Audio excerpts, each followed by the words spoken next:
ಮಂಗಳೂರಿನ ಬೊಕ್ಕಪಟ್ಟಣ ಯುವಜನ ಸಂಘದ ವತಿಯಿಂದ 50ನೇ ವರ್ಷದ ಸಾರ್ವಜನಿಕ ಗಣೇಶೋತ್ಸವದ ಅಂಗವಾಗಿ ನಡೆಯುತ್ತಿದ್ದ ಧಾರ್ಮಿಕ ಸಭಾ ಕಾರ್ಯಕ್ರಮದ ಸಮಾರೋಪ ಸಮಾರಂಭ ಜರುಗಿತು.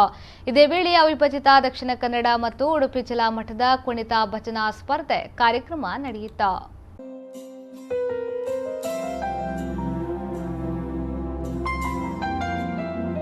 ಮಂಗಳೂರಿನ ಬೊಕ್ಕಪಟ್ಟಣ ಯುವಜನ ಸಂಘದ ಅಕ್ಷಯ ಸಾರ್ವಜನಿಕ ಶ್ರೀ ಗಣೇಶೋತ್ಸವಕ್ಕೆ ಈ ಬಾರಿ ಸುವರ್ಣ ಮಹೋತ್ಸವ ಸಂಭ್ರಮ.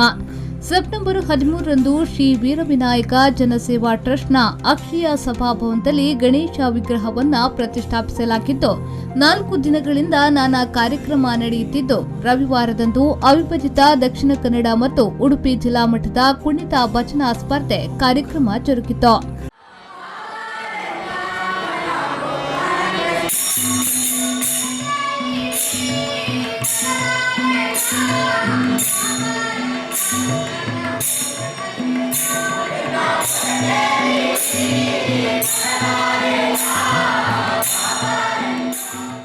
ಭಜನಾ ತಂಡದವರು ನಾನಾ ರೀತಿಯ ದೇವರ ಭಜನೆಯನ್ನ ಹಾಡಿದ್ರು. ಇನ್ನು ಭಜನಾ ತಂಡದಲ್ಲಿ ವಿಜೇತ ತಂಡಗಳಿಗೆ ಗಣ್ಯರು ಪ್ರಶಸ್ತಿಯನ್ನ ನೀಡಿ ಗೌರವಿಸಿದ್ರು.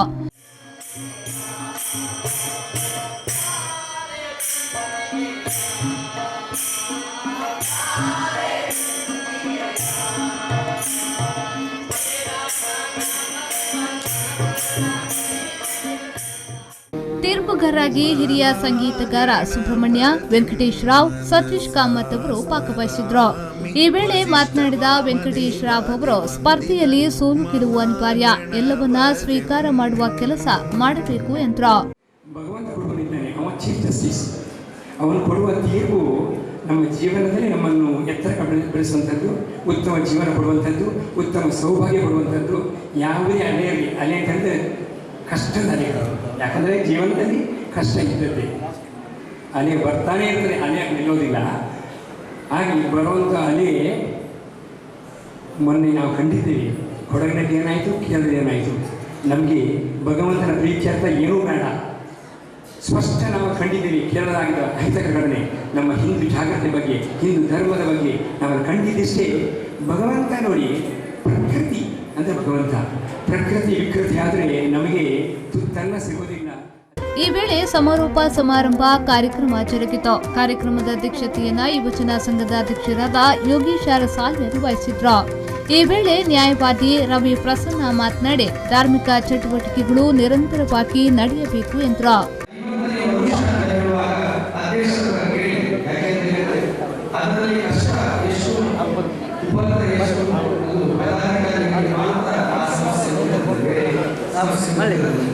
ಆದ್ದರಿಂದ 50 ವರ್ಷಗಳ ಕಾಲ ಆ ಮಹಾಗಣಪತಿಯ ಸೇವೆಯನ್ನು ಸಲ್ಲಿಸಿ ಇಂತಹ ಭವ್ಯವಾದ ಒಂದು ಮಂದಿರವನ್ನು ತಾವೆಲ್ಲ ಸೇರಿ ಆ ಮಹಾಗಣಪತಿಗೆ ನೀಡಿದ್ದೇವೆ. ಆದ್ದರಿಂದ ಆ ಮಹಾಗಣಪತಿ ಖಂಡಿತವಾಗಿಯೂ ಆ ಒಳ್ಳೆಯ ಒಂದು ಮನಸ್ಸನ್ನ, ಭಕ್ತಿಯನ್ನ, ಪ್ರೀತಿಯಿಂದ ನೀಡಿದಂತಹ ಕಾಣಿಕೆಯನ್ನು ಖಂಡಿತವಾಗಿ ಸ್ವೀಕರಿಸ್ತಾರೆ.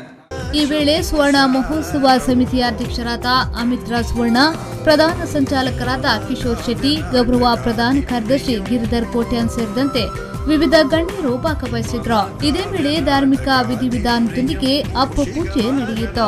ಸಾವಿರಾರು ಮಂದಿ ಭಕ್ತರು ಈ ಕಾರ್ಯಕ್ರಮದಲ್ಲಿ ಭಾಗವಹಿಸಿದ್ರು.